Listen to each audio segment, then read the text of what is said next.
Hi, Joel Wendt here, doing another video blog on my political work. Last time I talked about Ralph Nader's book, Only the Rich Can Save Us. I was somewhat critical of that book, with justification. That video stands for itself. Today I want to talk about another book. It's called The Ground Truth by John Farmer. It's a book about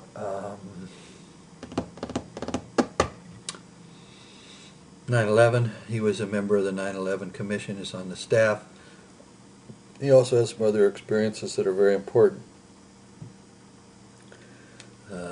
It's not a book about conspiracy theories or anything like that. It's basically an investigation into the kind of dissonance that arose between what was being promoted by the Bush administration and people in the Department of Defense as the official story of the details of what happened on 9/11 that the Commission later discovered were not true.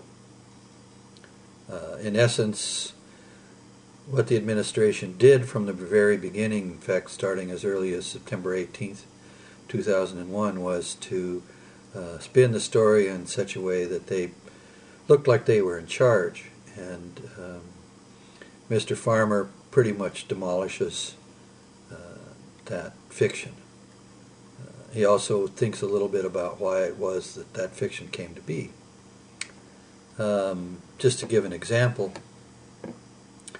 one of the things that was asserted in the official story was that Flight 93, the last plane to crash, United 93, was in fact known to the Department of Defense and to the higher-ups as heading toward Washington, and they had given an order for the shooting down of this airplane. And none of that was true. Certainly,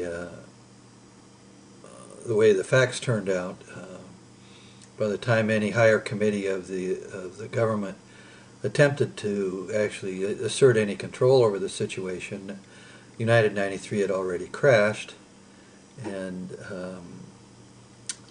not only did George Bush not give the orders which are required by the law to shoot down such an airplane, or to at least be able to shoot down such an airplane. The order was originally given by Vice President Dick Cheney.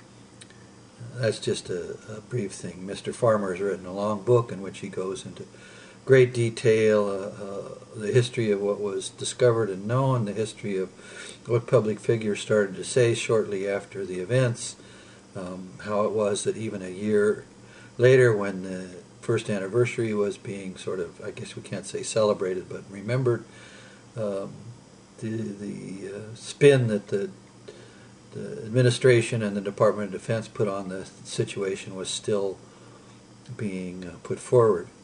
This was later, by the investigations by the 9/11 Commission, discovered the spin was discovered to be false.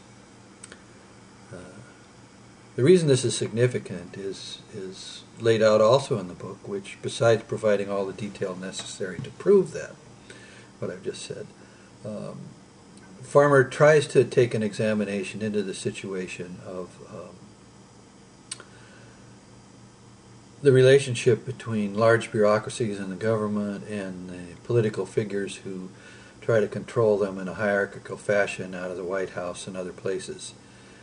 And he basically discovers that by and large there really is no effective control by political officials of the lower levels of the bureaucracy. And in fact, most of the major decisions made on 9/11 were made by people on the ground, which is why it's called The Ground Truth, who were right there in the middle of the events, the people at the FAA, the Federal Aeronautics Administration, and also people at the lower levels of NORAD, the North American Air Defense Command. These people had to make decisions because it just was taking too long to even bring in the loop higher officials, and they did the best that they could do. They did not flub the ball. That aspect of things was pretty much out of their hands. they reacted as best they could, and they did the things that they could. Unfortunately, when the time came for the administration to tell the truth of that story, it was much more interested in making itself look like it had been in charge and knew what it was doing, when in fact that was completely a false picture. Toward the end of this book, Mr. Farmer also goes into the events surrounding Katrina.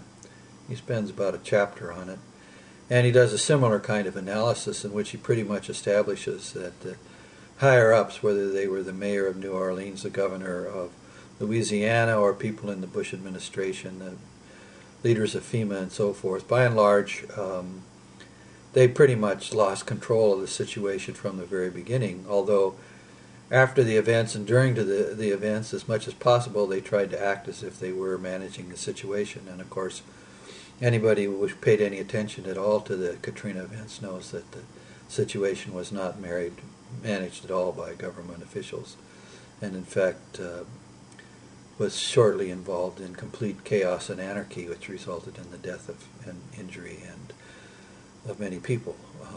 The details of that are interesting as well in this book if you want to go into it. My point in bringing this book here is, one, to let people know that it exists, and if you want to get into the details, that you can be had by reading this book. The other thing is to discuss the conclusions which Mr. Farmer makes about both 9/11 and Katrina. He basically comes to the conclusion that the government is broken, in the sense that we can't really expect it to do the job that it's tasked to do. The bureaucracies are too insular, they don't cooperate very well. If anything effective is being done, it's usually being done by the lowest levels of people involved directly in the situation, whether it's the Coast Guard or,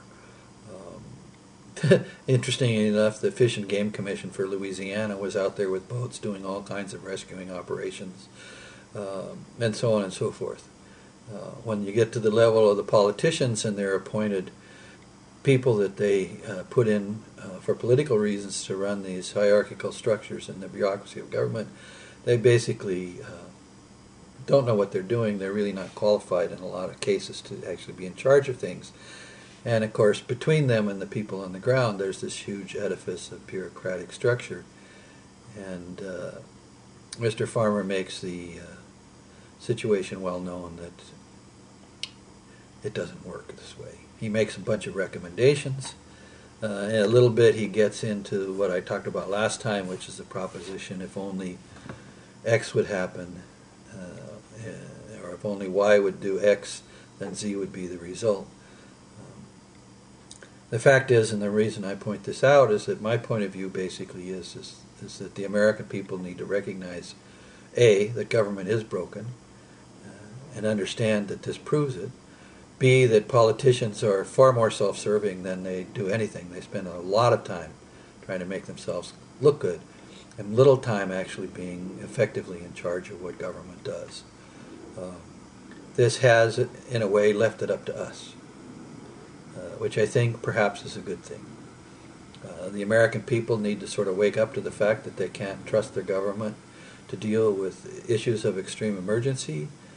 And if we don't want to sleep entirely through whatever the next years bring to us as global warming or whatever else disaster-wise you want to contemplate is going to happen, we need to get together in small communities and organize our own capacities to be able to help each other.